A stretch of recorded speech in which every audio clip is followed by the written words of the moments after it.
حضرت عبداللہ حوزنی رحمۃ اللہ تعالی سے روایت ہے کہ مقام حلب یعنی مقام شام کے اندر یہ علاقہ شہر ہے میں مؤذن رسول حضرت سیدنا بلال حبشی رضی اللہ تعالیٰ عنہ سے میری ملاقات ہوئی اور میں نے ان سے نبی پاک علیہ الصلوۃ والسلام کے خرچ کے نظام کے بارے میں پوچھا کہ پیارے آقا کیسے خرچ کیا کرتے تھے، ان کا یہ خرچ کا نظام کیسے چلتا تھا۔ حضرت بلال حبشی نے بتایا کہ پیارے آقا علیہ الصلوۃ والسلام کی بعثت سے لے کر نبی پاک کے اعلان نبوت سے لے کر دنیا سے پردہ فرمانے تک یہ سارا نظام میرے ذمے تھا، میں یہ سارا کام کرتا تھا۔ پیارے آقا علیہ الصلوۃ والسلام کو کسی کو کچھ عطا فرمانا ہوتا تو مجھے ہی حکم فرماتے تھے اور میں ہی اس سارے حساب کتاب کو سیٹل کرتا تھا۔ اور نبی پاک کی بارگاہ میں جب کوئی بے لباس مسلمان آتا تو نبی پاک فرماتے اس کو لباس دے دو، کوئی کھانا لینے آتا آقا فرماتے اس کو کھانا دے دو۔ میرے پاس ہوتے یعنی نبی پاک نے رکھوائے ہوئے ہوتے تو وہ بانٹ دیتا، نہ ہوتے تو یہ حکم تھا کسی سے قرضہ لے کر بھی لوٹا دینا ہے۔ یعنی یہ ذرا ناظرین سمجھیے گا، یہ بڑی خوبصورت بات ہے۔ سخاوت کے بارے میں ہم نے سنا تو ہے، لیکن واٹ از دا ڈیفینیشن؟ سخاوت کہتے ہیں سخی وہ ہوتا ہے جو اپنے اوپر بھی خرچ کرے اور غریبوں پر بھی خرچ کرے، اللہ کی راہ میں بھی خرچ کرے، اوروں پر بھی خرچ کرے۔ اور جواد جو ہے وہ سخاوت سے بھی اوپر کا درجہ ہے، سپیریئر درجہ ہے۔ وہ کون ہوتا ہے؟ یہ وہ ہوتا ہے کہ جو اپنی ذات پر خرچ نہ کرے مگر دوسروں پر خرچ کرے، اللہ کی راہ میں خوب خرچ کرے۔ نبی پاک صلی اللہ علیہ وسلم جواد ہیں، میرے آقا سبحان اللہ اپنی ذات پر خرچ کرنے کی بجائے اپنے غلاموں پر عطا فرمایا کرتے۔ اور ایسا ہی تھا کہ حضرت بلال حبشی کہتے ہیں کہ جب میرے پاس کوئی بندہ آتا اور ہمارے پاس پیسے نہ ہوتے تھے تو ہم قرض لیتے، یعنی نبی پاک کے نام پر وہ کسی سے قرض لیتے یا اپنے نام پر قرض لیتے اور پیارے آقا کے گویا اکاؤنٹ میں اسے بانٹ دیتے، پھر نبی پاک عطا فرماتے تو وہ قرضہ لوٹا دیتے۔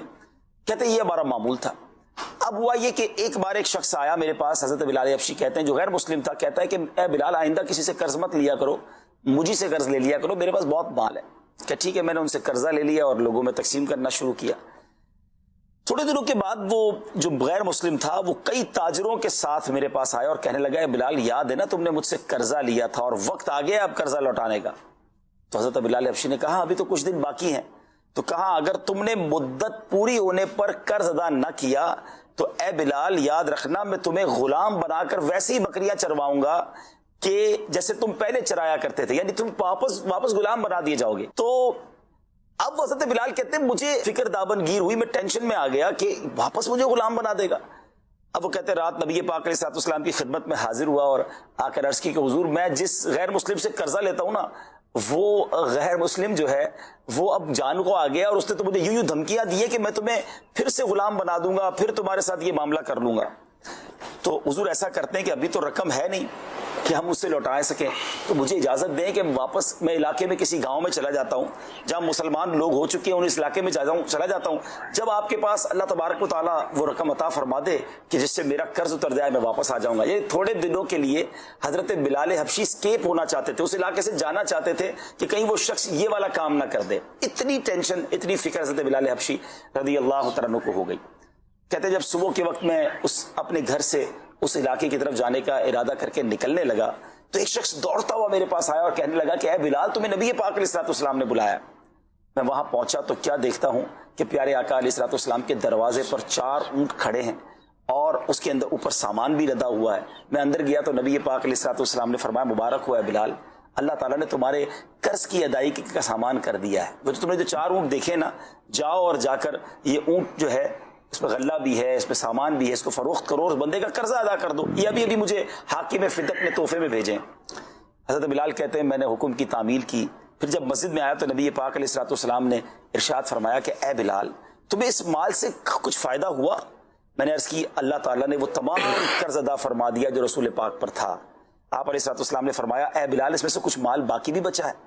عرض کی جی ہاں یا رسول اللہ صلی اللہ تعالیٰ علیہ وسلم۔ تو نبی پاک علیہ الصلوۃ والسلام نے فرمایا مجھے اس سے بھی سبق دوش کر دو، یعنی بے تعلق کر دو، جب تک یہ کسی ٹھکانے نہیں لگے گا میں گھر نہیں جاؤں گا، یعنی یہ بھی بانٹ دو، جو بچ گیا مال وہ بھی غریبوں میں اللہ کی راہ میں صدقہ کر دو، بانٹ دو۔ آپ علیہ الصلوۃ والسلام نماز عشاء سے فارغ ہوئے تو مجھے بلا کر اس بقیہ مال کا حال دریافت کیا۔ میں نے عرض کی حضور مجھے کوئی سائل ہی نہیں ملا جسے میں بانٹتا۔ تو پیارے آقا علیہ الصلوۃ والسلام نے فرمایا کہ میں اب رات مسجد ہی میں رہوں گا، گھر نہیں جاؤں گا جب تک جو مال میرے پاس ہے وہ اللہ کی راہ میں نہ بٹ جائے۔ اب جب دوسرا دن آیا پیارے آقا علیہ الصلوۃ والسلام نے پھر ارشاد فرمایا کہ کیا وہ بٹ گیا؟